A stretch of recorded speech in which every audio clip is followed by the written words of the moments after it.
Koç var mı? Tanışıyorsun. Tanıyın nasıl? Radonuz rezerci kızıl zamanı Fransa'dır. Fransa'da seva partizanı estavun. Jalvaz tarafın. Vekili parti hune. Zin naskun man nejdi viş sera jvin naskını. Ya. Vun sıfta tutura havaslarına. Rondunu tükeje virenin gurimi. Ya. Bana piyat fetelina. Ya gerek piyat filmi. Ne o? Koç var etnas bikem. Az dersim ravını. Peterara. Ya. Yani daha şey tırza ya. Uzar onu. Sansörü döverevici ya. Hristiyan arası. Yani tabi niyeşine döv Hristiyan ama döv Perskom. Zaman ne kadar döver kes şunu yani. Kes şunu. Tuhun tarihi dina oldu, devrimi dina oldu ama ancak zonama kuveranı kızlarının kasekena yani adara zonama gerek darın kasayı girme ama savayı hani gerek bu gülümü zonama ne kadar mamma böyle piyo böyle çıkaş musayı mı hen kasayı girme ama gerek darın kasayı girme zofun kasayı yok onun dediğin zon önce harun sırtı nasıl sertini kasayı girme bu nasıl çuvazına tıra nasıl vrazının bu taraf kasama Zorun adına parti butu dersin nasıl İbrahim'le parti uzadı burası yani. Mak butu uzadı bir mehvali İbrahim. Sava dava İbrahim hatanıka zof Cenzemaşı, cinikşi, mordemekşi. Sava yununa sevbrazeni. Yani naratifya sekemi, daha rın sekemi. Yine kasekeni, millet yönetiyorlar böyle. Sava ne? Ne, rundu mu? Rundu. O kheli sır nesmani sevbrazeni, asma. Ya brazeni ya. Asma şeyde vajin asma hinvanızra. Sata beni bu resmara konferans belgeleri var mı? Gekmez mi konferans kararlar. Kongre. Zaten çizdi ki büyüsa. Ben yani namaz azal kırdıcı. Yani mak para invam kırmans ve mazazala mı dimini var. Teni besekin ana mesele teni rakeri. Yani esman kavanı zazala bir ulus mu? Hatta bu doğrultuda çalışmalar var mı? Ne düşünüyorsunuz? Kıvazın Türkiye kasabı ki nak falan gibi güzel. Bizim milli mesele konusundaki teorik çözümlememizi bilenler bu konudaki yaklaşımlarımızın kuruluş dönemimizde çok tarihsel anlamda köklü başka yaklaşımlardan ayrı olduklarını görecekler. Biz baştan itibaren yani insanların hiçbirinin kendilerini hissetmedikleri bir kimlikle anılmasına, bir kimliğin onlara zorla dayatılmasına, bir dilin özel ayrıcalığına, bir ulusun özel imtiyazına baştan itibaren karşıttık. Baştan itibaren. Yani o anlamda yani bunun içindir ki saflarımızda partimizin kuruluşundan itibaren Ermeniler, Lazlar, Kürtler, Kırmançlar, Zazalar, Keldaniler, Süryaniler kuruluşundan beri partimizin bu konudaki düşünce sistematiğine çok önemli bir ilgiyle yaklaştılar. Fakat biz bu görüşleri belki temsil etmede tarihsel yürüyüşümüz içerisinde yetersiz kaldık. Böyle eksiklerimiz oldu. Ancak genel yaklaşımımız hep buydu. Bu noktada da partimizin yaklaşımı şudur. Biz yani şu çok açık. Gelecekte diyelim Birleşik bir Halk Cumhuriyeti içerisinde Dersim'in kendi kimliğiyle, kendi kültürüyle öyle birleşik bir sosyalist cumhuriyetin parçası olarak yani tabii olarak değil, tamamıyla özgür kimliğiyle eşit ilişkiler temelindeki katılımla kendini yaşayabileceği meselesini baştan itibaren ifade etti. Bizim milli meseledeki çözüm programımızın ana ekseni bölgesel özelliktir. Bölgesel özellik sadece ulus olan kimliklere dair yani belli bir şeyin yaratılması, belli bir imkan yaratılması meselesinin ötesinde yani nüfusun birçok özellikleri itibarıyla da farklı bölgeler arasındaki farklılıkların birinin diğerine kendisini dayatmadan ya da devrimin görevlerinin bölgede yerine getirilmesinde somut koşulların dikkate alınarak Yani işin örgütlenmesi meselesidir. Zazalar meselesine gelince, Kırmancılar meselesine gelince partimiz bu meselede öteden beri böyle bir tartışmanın olduğunu biliyor. Yani kendini ulus olarak adlandıran bir yaklaşım var. Bu düşünceleri saygıyla dinliyor, yani diğer bütün düşünceleri saygıyla dinlediği gibi. Saygıyla dinledi ve dinliyor, dinleyecek de. Partimiz de bu meseleyi tartışıyordu. Yani, fakat şu durumda biz halihazırda bu meseleyi yani kitlesel bir tartışmayla daha derinlemesine, bilimsel bir şekilde ortaya koyma düşüncesi içerisindeyiz. Yani tabii ki böyle bir ulus ya da başka bir dil olması meselesi halklar arasındaki birliğin engeli olmamalı. Yani aynı kaderi paylaşan halkların ortak düşmana karşı mücadeledeki birleşik yürüyüşünün önünde engel olmamalı. Ama insanlar da gerçekten kendilerini nasıl hissediyorlarsa öyle ifade etmeliler. Yani bu konuda hiçbir resmi dil, hiçbir ulusal ayrıcalık başka kimseye dayatılamaz, dayatılmamalıdır yani. Biz yani genel olarak bakarsan ulus fikrini aşmak istiyoruz ama uluslar tarihsel bir olgu. Yani biz bunu aşmak istiyoruz. Biz ulusları, devletleri, bütün bunları aşmak istiyoruz. Evet. Ama tabii bunları aşma her bir tarihsel yürüyüşün andaki çelişkilerini görmeme anlamına gelmez.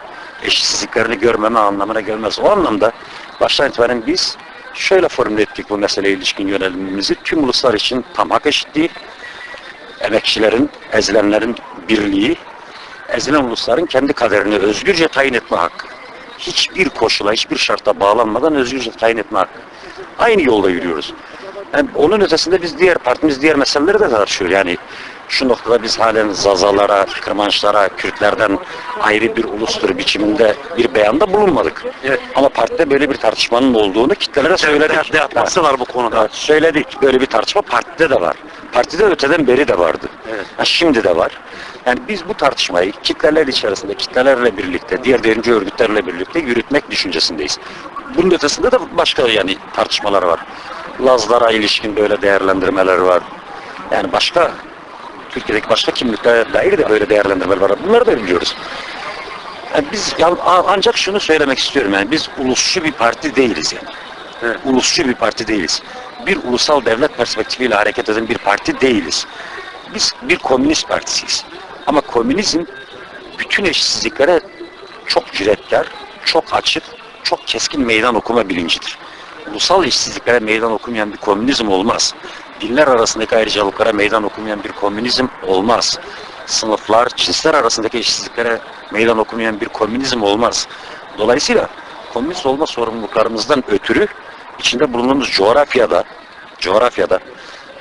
gerek azınlıklar, gerek uluslar bazındaki eşitsizliklerin yanı sıra inançlar meselesinde derin eşitsizliklerin olduğunu görüyoruz. Mesela şimdi Sünni, İslam merkezli bir devlet yani Alevi inancına bir baskı yapıyor. Bu görmezlikten gelinen bir şey değil. Olamaz. Yani bir komünist yaşadığı coğrafyanın bu sorunlarına karşı ilgisi kalamaz. Bu anlamda kongremiz bunları ciddiyetle ele almış. Bunlar üzerindeki zaten görüşlerini de çeşitli dokümanlarla beyan etmiştir. Bunları önümüzdeki süreçte yürütülecek bazı kampanyalarla daha ciddi ele alacaktır. Orada kitlelerle bunları paylaşmak isteriz yani parti olarak. Evet. Ma khora vama kma kırmancımız. Zonu khoda kasivan kırmancımız ki sanatır ki vama zaza. Tutuklar vulkana savana fikri tutuku et. Yani Amerika perskara az niyabon. Yani mesela zaza naskon yani. Zonuma aynı o hemen hemen zon. Zonuma aynı o. Hatta yani her tane fark dersu. Yani her dersimde her diğer tarafı tane fark dersu. Ersu. O çıkıyor mesela din. Yani onun gibi. Yani bunlar kültürde çok önemli ögeler kültürel şekillenmede. Bunun gibi farklar var. Bunun sebeplerine kafa yormak lazım ama bunlar yani bir parçalanma vesilesi yapılmamalıdır. Yani sadece Zazalar açısından değil, Kürtlerle de aynı coğrafyada, aynı kaderi paylaşan bir halk topluluğu, Ermeniler de dahil, Yezidiler de dahil, Keldenler de dahil. Bunlarla aynı kaderi paylaşanların birleşmesi için sebep çok. Yani vakıya zonumarın zoknuyorsun. Maka teori kasıykar besini kırmıyor vajim ya. Ama zonuma honduru yani. Honduru yani. Orada tipe yarım. Yani az rahat mutlu yani muafere piyo koda kalipini kodu ne işini yapıyor? Ma kırmancı mı? Ja. Vateni. Ma kırmancı mı? Yani zaza maza gibi niye zonun ne? Ja. Ama az zonun ki seva ne? Yani ye Alevi vi, hep bin zaza Sünni vi. Fakat hani ön yargı bir yani. Ön yargılar vardı. Bundan ötürü işin o ulusal bilinçlenme diğer boyutu da dardı.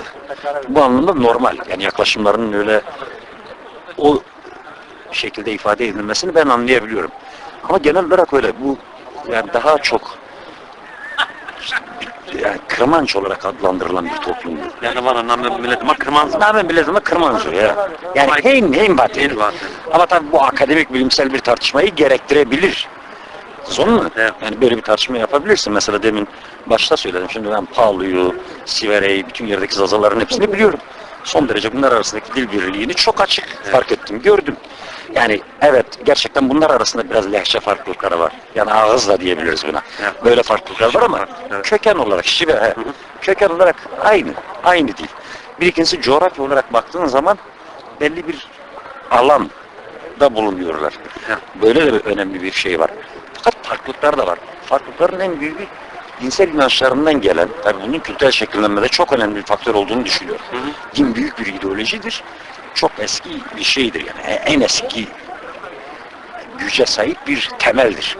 Dolayısıyla insanların ruhsal, ulusal, psikolojik, kültürel şekillenmelerinde çok büyük rol oynuyor. Yani bu anlamda bir de yani bizim şeyimizi düşünürsen, coğrafyamızı düşünürsen, bizim Dersim'deki kendilerine kırmanç diyen insanların kendilerini diğerlerinden ayırt etmesinin tarihsel sebeplerini de anlarız. Çünkü dinsel olarak karşı karşıya getirilmişler, birbirlerine boğazlatılmışlar. Dolayısıyla kendilerinden hissetmemiş. Öte tarafta da aynı şey var yani. Diğer tarafta diyelim Sünni Zaza kesimi içerisinde Dersim'e karşı böyle bir ön yargı var. Bu halkların suçu değil yani. Bu onların suçu değil. Bu tamamıyla egemenlerin onları daha rahat yönetebilmesi için birbirlerine kışkırtmaları açısından vesile edilmiş bir mesele. Tabii ki bu farklılıklarla da alakalı bir farklılık olmasa bu noktada kolay bir şekilde onları kışkırtabilme şansı da bulamazlar. Ama bu böyle bir gerçek. Bundan ötürü yani oluşmuş şekillenmenin yarattığı tanımlamalar ekseninde hareket etmek mecburiyetindeyiz diye bir şey diyemeyiz. Dolayısıyla ciddi bir bilimsel araştırma gerekiyor. Bunu partimiz yapmaya çalışıyor, yapıyor yani. Ama biz şöyle yapmak istemiyoruz, böyle kestirmeden cevaplar vermek istemiyoruz. Ciddi. Yani bunu şey için de değil yani. Baki bir ulus yaratmak, oraya dadanmak. Böyle değil ya. Biz dünyayı istiyoruz biz yani. Dersim'i değil, bütün dünyayı istiyoruz. Fakat şunu da görüyoruz Dersim'in tarihi. Ama dinavazı ama sonra ama bir millet Evet, bir yani Zonka'ya zonlamak gerek. Onun için diyorum. Bütün dünyayı istiyoruz. Bütün dünyayı isteyenler bulundukları her yerdeki eşsizliklere karşı mücadele etmek zorundadırlar. Bulundukları her yerde. Bulunduğu yerdeki eşsizliğe karşı zaten ilgisiz olan bir adam dünyayı değiştiremez. Bütün dünyayı da isteyemez. Evet. Yani diyelim sen oradaki gerçeğe karşı ilgisizsen, tarihine karşı ilgisizsen, oradaki eşsizliklere karşı ilgisizsen, komünizm konusundaki beyanın boş bir laf olur. Yani komünizm diyorsan bir kere bulunduğun alanda oraya açılman için ne tür sorunlarla yüzdeysen onları aşmakla görevli olduğunu bileceksin. Dolayısıyla mücadelemiz internasyoneldir ama bulunduğunuz her coğrafyada biçimde ulusal bir yan taşır. Biçimde. Niye? Çünkü bulunduğun her bir coğrafyada karşı karşıya bulunduğun özgül görevler var. Bu görevleri atlayarak başka bir yere gidemezsin. Dolayısıyla bu açıdan Dersim sorununa karşı partimiz öteden beri ilgiliydi. Yani Dersim'e İbrahim'in çıkması da çok anlamlıydı. Niye İbrahim bütün Türkiye, Kuzey Kürdistan, diğer bütün coğrafyanın içerisinde özel olarak Dersim'i seçti? Neden? Bunun tarihsel sebepleri var. Tarihsel sebepleri var. Yani o dönem Dersim gerçekten Türkiye, Kuzey Kürdistan coğrafyası içerisindeki en ileri bölgeydi. En ileri kitleleri temsil ediyordu. En ileri fikirlere yatkın bir coğrafyaydı. Dolayısıyla komünizm için mücadele iddiasında olan bir insanın ya da insanların bu meseleye ilgisiz olmaları düşünülemezdi. O öyle. Diğer yerlerde de böyle. Bakıyorsun Perde Ayakuşu'dur. Nepal'e gidiyorsun bakıyorsun Batı Nepal bölgeleridir. Yani böyle. Makasutu burnuna mı anne yani ama tamamı özel. Yani İbrahim ama İbn ama özel. Ama iki şey devlet milletim arasındaki Türkiye kısırken. Siyaseti, politik her şey Türkiye. Kokumu maddenin neresi çukun yavan ama famlık ama Türkiye mesela. Hadi politika asimilasyonla İtade. Reality esmayası da Çin'a. Travajnin yani. İbrahim bak dikkat et. İbrahim'in tezleri içerisinde şu çok böyle çıplak güneş kadar aydındır. Biz diller arasındaki bütün ayrıcalıklara karşıyız. Resmi dile karşıyız. Tamam mı? Bu. Yani biz şu da diyelim yarın Kürdistan'da bir cumhuriyet oluşacak. Öyle diyelim. Yok bizim resmi dilimiz Kürtçedir. Dersim'deki dil başka ikinci dildir. Öyle olmaz. Resmi dil yok. Biz resmi dil uygulamasına karşıyız. Ha şöyle bir durum var. İbrahim Dersimce bilmiyor. Dolayısıyla onlarla ortak bir diyalog açısında o dili kullanmak zorunda oluyor. Ama inan ki İbrahim o dilin ayrıcalıklarından utanacak kadar da büyüktür. Yani o kadar o eşitsizliğe karşı düşman bir insandır. Yani düşün bizim yanılsamalarımızı, sen Dersim'i biliyorsun, düşün. Yani Kemalizm hakkındaki yanılsamalarımızı, yani o dönem hakkındaki yanılsamalarımızı düşün.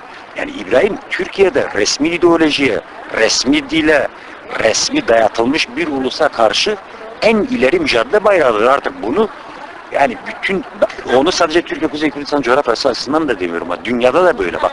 Komintern o zaman bir Tonata yapıyor, Stalin yapıyor, Lenin yapıyor.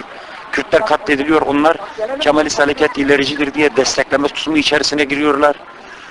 Şahsiyet isyan ediyor. Bunun bastırılması noktasındaki adına komünistim diyen hareketlerin destekçi tutumuna İbrahim meydan okuyor. Türkiye'de komünist hareketin genel olarak tarihi bu yönlü epeyce problemli. Bütün böyle bir problemler coğrafyasında İbrahim çıkıyor. Yani bütün bu meselede dünyada hiç o zamana kadar yapılmamış bir şey yapıyor. Bu gerçek. Bu gerçek. Yani bu anlamda Dersim gerçeğinin açığa çıkması meselesinde İbrahim'in rolünü görmek lazım. İbrahim'in rolünü görmek lazım. İbrahim Dersim isyanına dair yanılsamalı coğrafyamızdaki fikirleri değiştirme, kitlelerin bu isyanın bastırılması noktasında, gerçekleri bilmesi noktasında aydınlatılmasında bir güneş, gerçekten böyle yani. Bu gerçek. Bir ikincisi zaten İbrahim'in yanında partinin kuruluşu içerisinde bulunan diğer kadroların çoğu, yani ileri bölge dedik ya, orada özel olarak partinin kuruluş çalışmalarının yoğunlaşması itibarıyla Dersim kökenli. Çoğu bu. Biliyorsunuz, bunların çoğunu biliyorsunuz yani. Yani bir asimilasyondan bahsedersek belki bizim parti tersten asimile oldu. Aslında biraz o çeperi çıkmak lazım. Lokal durumu çıkmak lazım yani. Yani biz Dersim'i asimile mi ettik acaba? Dersim çeperinin ötesine fazla geçemedik mi? Sorunu var aslında. Ha. Anlatabiliyor muyum? Bunlarda yani iyi olan yanların hepsini özümsemeliyiz. Mesela biz Dersim'de ileri olan ne varsa alırız. Biz Dersim'de, ben çok açık söyleyeyim, evrensel olarak savunduğum ideoloji olan komünizmin çok önemli tarihsel dinamiklerini görüyorum Dersim'de. Dersim yaşamında, tarihinde. Evet. Anlatabiliyor muyum? Evet. Hem bunu alacağız, İtopik sosyalistlerden öğreniyoruz, herkesten öğreniyoruz. Biz kendi tarihimizin gerçekten dayandığı bu büyük zenginliklerden niye öğrenmeyelim? Öyle eksiklerimiz var. Ya. O cins. Şimdi kıvılgına. Evet tabii, tenehi ne su yani. Ya. Peki, mavam kor yani, millet manya var. Yani kesemini, yani tamlık. Tamlık ama, vanek yani kırmancırı var, zazarı vanek. Yani isma işte zazaki şivi kırdaşkiyo. Evet. Tu savana. Ne? Yani az. Ne var ki yani parti ama ne mesele tartışmış. Yani ben tartışıyorum. Halen tartışıyorum. Yani şöyle gözükmüyor yani. Ben şöyle diyemeyiz. Şöyle kestirme diyemeyiz. Zazaca, yani Kırmançki, Kürt dilinin kesin, mutlak, ispatlanmış bir lehçesidir. Böyle deyip işin içinden çıkamayız. Böyle bir olgu var. Tartışılıyor. Bu tartışmayı yapmak durumundasın. Evet. Bu tartışmayı yapmak durumundasın. Yani yapmalısın. Ha ben kestirme cevaplardan da çok yana değilim. Kestirme. Yeterli, bilinçli, bilimsel, gerçekten meseleleri çözümleyememiş belli tanımlamalardan, böyle algılama düzeyindeki tanımlamalardan yola çıkıp böyle kestirme, bu budur, şu şudur. O da pek iyi değil. Ama şu kesin. Yani şu kesin, yani şu apaçık, gerçek bir olgu. Yani diyelim ben Dersimliyim, komünistim. O açık söyleyeyim yani. Evet. Ulus çeperi içerisinde düşünmüyorum ama bütün ulusal eşitsizliklere düşmanım.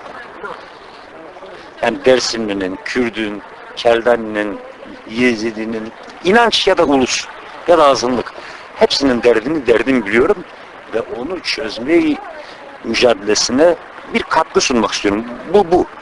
Ama diğer tarafta böyle bir tartışma meselesinde de basit bir kamplaşmanın çok faydalı olduğunu düşünmüyorum. Yani bilimsel tutum gerçeğe hizmet etmekte. Şimdi çok açık söyleyeyim, ben isterdim Kürtçeyi anlayayım. Ama Kürtçeyi anlamıyorum. Yani demek ki bu tamına ortak bir dil denilip geçilecek bir mesele değil. Sebeplerine bakmak lazım. Tabii bunun tarihsel sebepler olabilir, ekonomik sebepleri olabilir, başka sebepler olabilir. Ama bunlar böyle kestirmeden cevaplanacak sorular değil. Tabii ben bir dil bilimci de değilim. Öyle büyük iddialarda da bulunmak istemiyorum. Ama bu mesele üzerine düşünmek isterim. Yani düşünüyorum zaten. Ja. Kısaca bu. Zorumu o insan ama sma besekene yani sma besekene parti o da vazek yani Orta partiye var da bütün millet kasık onu rahat yani. Yani orta partiye var. Sizde tenarında makimam yani hatta mamlet var sıkıyla kaseker direkt zonu markasıken tekvana kemiyama var. Zonu makasıken. Na dinade milleti pirot kasete koyası televizyonu koyası radyonu koyası yeni milleti makatu ağuşun yani roz benim tüp sana yani. Tabii ki yani o hemiyor. Yani bilimsel araştırmalar yapmak, akademik araştırmalar yapmak, tarihsel araştırmalar yapmak, dile ilişkin araştırmalar yapmak, son enstitüler oluşturmak, bu tarihi müzeleştirmek son derece önemli görevler. Yani sadece bir tane işte bu müzede böyle bir şey de var meselesi açısından değil. Ben insanlık açısından Dersim tarihinin, Anadolu tarihinin, Mezopotamya tarihinin çok büyük bir hazine olduğu inancındayım. Çok büyük bir hazine olduğu inancındayım. Bu açıdan da önemli. Dünya açısından da önemli. Bu açıdan da önemlidir. Ya. Hocam Allah hayır bunun Yok, tasniyesi. sana vaz yani kayıta puanıyorum ya. Ama yani inmez. Merkezde kadro çıkıyor. Parti görevlisi yok. Artık görevlisi. Hocam Fransa derim önce olmaz. Fransa. Bu Fransa dünya derim. Cadim. Doğum. Görev biraz emek. Parti ma vana bir koyt sömürüze yani. Görevime uyuyor. Şu anda burada kalmış. Burada bu işe yapıyor. Parti görevlisi. Parti görevlisi. Bize gelen haberler arasında, radyoda gelen haberler arasında, katılımcılar arasında partinin lav ettiğini, kesin feshettiğini, o topraklarda geçen son 30-40 yıl içerisinde yanlış yaptığımızı, o toprakları artık rahat bırakmamızı gerektiğini açıklamalar var. Ne düşünüyorsunuz? Bu doğru değil. Bu doğru değil yani parti gerillayı lav etmedi. İkincisi parti kendi savaş stratejisine ilişkin eski yönelimine mahkum edip başka bir yol seçmedi. Bunu yapmadı yani. Bizim parti şunu biliyor. Yani biz şiddete sevdiğimiz için değil. Biz gerillacılığı sevdiğimiz için değil. Biz bu coğrafyada yani Türkiye, Kuzey Kürdistan coğrafyasında, bu genel coğrafyada, Dersim coğrafyasında bu düzenle karşı devrimi temsil etmek, sadece temsil etmek değil, devrimin görevlerini yerine getirmek, halkın çıkarlarını tesis etmek için hiç istemediğimiz devrimi şiddetin zorunlu, her taraf açısından zorunlu, burada da zorunlu, evrensel bir ilke olduğunu düşünüyoruz. Zorunlu. Bu evrensel bir ilke. Burjuvazi yani biliniyor yani kendi iktidarını sana böyle gönül rızalığıyla devretmeyecek. Bu çok açık bir şey. Bu çok net bir şey. Biz şiddeti sevdiğimiz için değil, biz istiyoruz rahat olsun bu iş. Ama öyle olmayacağı çok açık. Yani dolayısıyla hazır devlet mekanizması parçalanmadan halkın otoritesinin tesis edilmesi imkanı yok. Bu anlamda yani devrimci savaş, biz savaş delisi değiliz. Devrimci savaş bir tarihsel zorunluluk olarak önümüzde. Dolayısıyla böyle bir bilinçli olan bir parti gerillayı tasfiye etme aptallığına düşebilir mi? Gerillanın tasfiye edilmesi düşüncesine saplanabilir mi? Ama biz şunu düşünüyoruz. Şunu tartışıyoruz. İyi bir halk savaşı yapamamışız. Yapamamışız. Bugüne kadar yani Dersim çerçevesini aşamayan bazı sıkıntılarımız var. Dolayısıyla buraya lokal olarak hapsolmuş bir savaş çizgisi iyi bir savaş çizgisi değil. Bazı denemelerimiz olmamış mı? Bazı girişimlerimiz ve atılımlarımız olmamış mı? Olmuş. Karadeniz'de mücadele ettik, diğer başka alanlarda da mücadele ettik. Yeni gerilla bölgeler açmaya çalıştık. Bu açıdan yani partimiz yani gerilla savaşının tek bir dar alana sıkıştırılmış biçimde yürütülmesini halk savaşının da sadece gerilla eksenli bir mücadele şeklinde algılanmasını eksik görmektedir, yetersiz görmektedir. Halk savaşı topyekün bir mücadeledir. Şehirdeki, kırdaki mücadelenin topyekün yani. Belli bir amaç temelinde merkezleştirilmesini ifade eden bir stratejidir. Dolayısıyla bir de yaşadığımız tecrübeleri özetleyerek halk savaşını daha ileriye, daha doğru nasıl taşıyabiliriz sorusunu kendimize soruyoruz. Mesele bu. Yani şu çok açık. Dersim halkı gerçekten çok büyük fedakarlıklar yaptı. Çok büyük acılar çekti. Bu savaşın yükünü taşıdı. Bu çok açık yani. Bu çok açık. Belki Türkiye devriminin çok önemli sorunlarının yükünü de Dersim halkı taşıdı. Dersim halkıyla bütün diğer kesimlerin bunu paylaşması lazım. Paylaşması. Yani bu fedakarlığın aynısının diğer bölgelerde de ortaya çıkmasının ya da yaratılmasının mücadelesinin yürütülmesi lazım. Bizim yapmaya çalıştığımız budur. Yani yeniden yapmaya çalıştığımız budur. Yani yoksa öyle bir gerillayı anlamsız görmek. Için yani bana. için. O nejdu dest soruya kalb hesers mavanak ne partiya ki İbrahim Naroya uğrat bir hakta bir cevap. Sma vazını kana bir jutza. Ya. Bu eteser gurine kasegene durumsuzdur ka çıkma kasegene. Yani yine aynı görüşü kongre bir daha altını çizdi. Yani partimizde çeşitli tarihsel dönemlerde birçok gereksiz ayrılığın ortaya çıktığını ortaya koydu. Bunun birliğe dönüştürülmesi düşüncesini formüle etti. Fakat böyle bu kuru kalabalık bir birleşme meselesi değil. Bu konuda gerçekten problemleri aşan, hataları aşan doğru bir çizgide yani. Özgür bir ideolojik tartışma ekseninde sadece kapalı kapılar arasında parti kadrolarının bir tartışmasından da ibaret olmayan, kitlelerin de dahil olduğu, bizi yargıladığı, denetlediği, eleştirdiği böyle bir kitlesel süreçten geçen bir ideolojik mücadele ekseninde ileri bir birlik yakalama hedefine sahibiz. Bu sadece bizim partimizden ayrılan güçlerle değil. Yani belki bunlarla parti birliği açısından bir görevimiz var. Ama onun ötesinde biz Türkiye'de bütün devrimci hareketin, Kürt hareketinin birleşik, merkezi bir birliğinin yaratılmasını da acil bir ihtiyaç olarak görüyoruz. Acil bir ihtiyaç olarak görüyoruz. Bu anlamda biz şunu da söylüyoruz yani.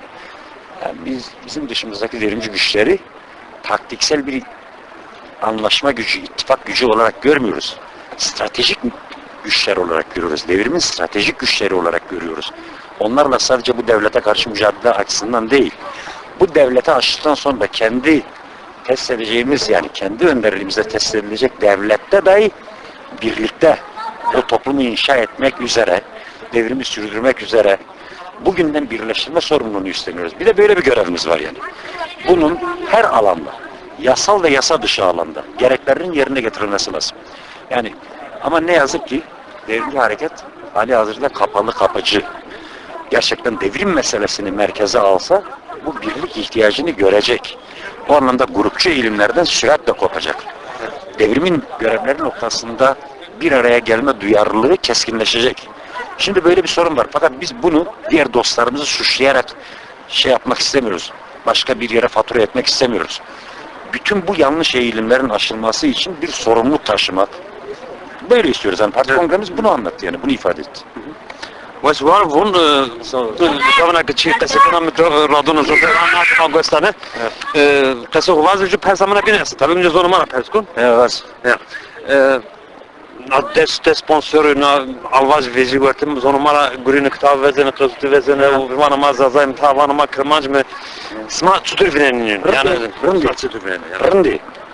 Rındi. Yani gerek gureye yününme kolaylaştırmış gibi. Yani Post silimi tabii.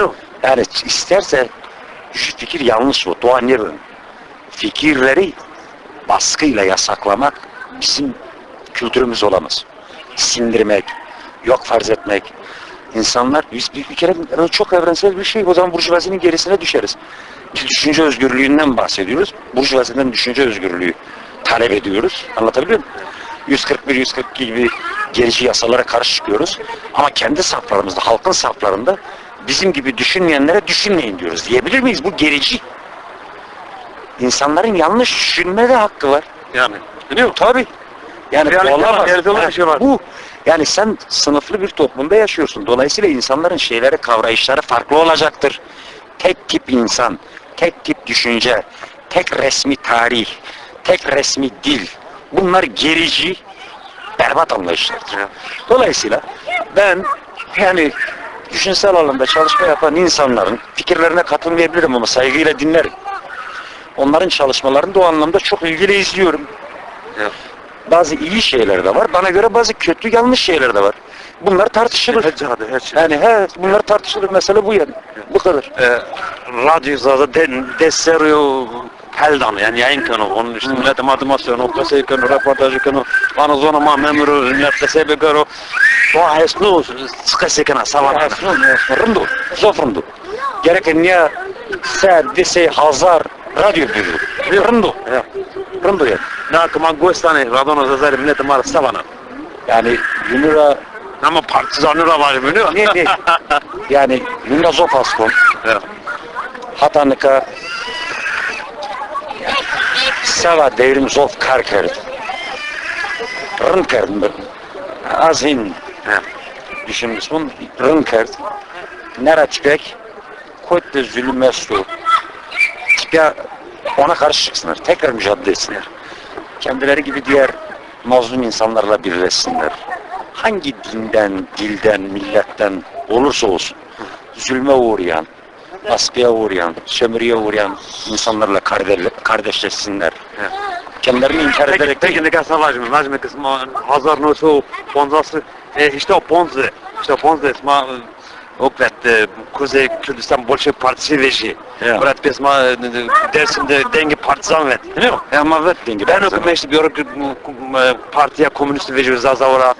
Şimdi yana savana kızıkena. Az niye bu? Hı? Yani Komünist Partisi bir ulusal parti olamaz. Komünist Partisi. Ama Zazavar'ın yani. Bak bir anlatacağım. Komünist Partisi bir sınıf partisidir. Çeşitli milliyetlerden, azınlıklardan, tamam mı? İnsanlar gelebilir. Komünist ideoloji, komünist genel siyasal çizgi, komünist genel program çerçevesinde bir birleşme meclisidir. Bir ulusal parti değil. Ama Komünist Partisi her bir bölgedeki farklılıkları önemsemek zorundadır. Dolayısıyla orada örgütlenmesinin bin bir şekli olabilir. Yani Komünist Partisi var, Maoist Komünist Partisi. Maoist Komünist Partisi Dersim. Niye olmasın? Maoist Komünist Partisi Karadeniz niye olmasın? Her taraf olur. Ama bu şey değil, bir ulusa ait bir partiden bahsetmiyorum. Yani bölgesel alandaki özgül görevlere bağlı olarak örgütsel inisiyatifini ve kapasitesini daha işlevsel kılmak için çeşitli biçimler alabilir. Örgütsel biçimler alabilir. Ama Komünist Partisi ulusal bir parti değil, onu söyleyeyim. Ama millet macuk kom yani. Ya, Olmadı biz yani. ben de diyorum bak yani dersin. Şimdi bak biz gelecekte ben sana şunu söyleyeyim. Benim tasavvur ettiğim yani daha doğru bana gelen mutlak değil yani ben her söylediğim mutlaka doğru diye bir şey yok. Her şeyi tartışmaya hazırım. Ama bana doğru gelen şudur. Gelecekteki yani Birleşik Sosyalist bir halk cumhuriyeti içerisinde bana göre Dersim özel bir bölge olmak zorunda. Özel bir bölge. Çünkü çeşitli farklılıkları var. Ve burada gerçekten kendi kendini yöneten özel bir yönetim olmasının önünde hiçbir engel olmamalı. Hiçbir engel olmamalı. Zaten diğerleriyle birliğin yolu da buradan geçer. Ya. İnsanlar eşitler temelinde bir araya gelmediği zaman birleşmez. Yani birisi büyük abi, birisi küçük abi olursa nasıl olsun? Yani eşit olacak ki rahat olsun, birleşebilsin. Mesele bu yani. Yani Dersim özel bölge bana göre yani geleceğin sosyalist toplumda böyle olmak durumunda. Böyle olacak. Dolayısıyla bu gelecekte öngördüğümüz böyle bir örgütsel, böyle bir ya da toplumsal sistemin bugün açısından gerçekten yaratılması meselesinde atılması gereken örgütsel anlamdaki adımı nedir? Konusu bir tartışma meselesi yapılabilir. Biz yapıyoruz, biz partimizde bunu yapıyoruz. Mesela partimizde diyorlar. Partimizde bazı yani genel görüş değil. Çoğunluk görüş değil, genel görüş. Demin benim söylediğim gibidir. Ama şöyle diyen yoldaşlarımız var. Biz çok da rahatız. Yani Kırmancı Zazaları ayrı bir ulus gören. Dolayısıyla burada bir tane başka bir komünist partisi düşünen, başka yerde de böyle komünist partisi, Lazistan'da düşünen, Hatay'da düşünen, bütün bu komünist partilerin birleşik bir partide merkezleştirilmesini savunan düşünceleri de var. Biz son derece buna saygıyla bakıyoruz. Ya. Tartışıyoruz. Dünya da yıkılmıyor. Biz bir ikincisi kendi kongremizde tartıştığımız meseledeki fikir farklılıklarımızın hepsini de kitlelere yansıttık. Dedik abi bu konuda da farklılıklar var. Bunları da sizin denetiminize sunuyoruz. Sizinle birlikte de tartışacağız. Önümüzdeki süreçte kampanya sürecek. Yani bu kongrenin tanıtımı kampanyası. Orada gelip göreceksiniz. Yani biz damgalamıyoruz. Çoğunluğun görüşü olmayan görüşlere herhangi bir damga yapıştırıp bir suçlamada bulunup böyle bir kenara itmiyoruz. Diyoruz ki böyle görüşler var, tartışıyoruz yani böyle. Zaten hakkacı bunu kıyri söyle majulmaske mevrik mare binası maklese gördü. Raf binasa. Az güzel. Hakkacı bunu. Rozik vengar tüne ve telefon. Mesela radyonuzda canlı kese bir kere savana. Yani eğer imkanım bu kase kum. Ne söyleyeyim? İmkanım bir Telefon koyarsa problem için o. Tamam arkası perskı. Ya. Yani var zara yanı kunu radyonun hem de kese persi. Tamam kase kum sak kase ni kirme ya. Her zada kase kum. Var var ne kadar kese ver davası var. Hatırlısı var. Hatırlısı.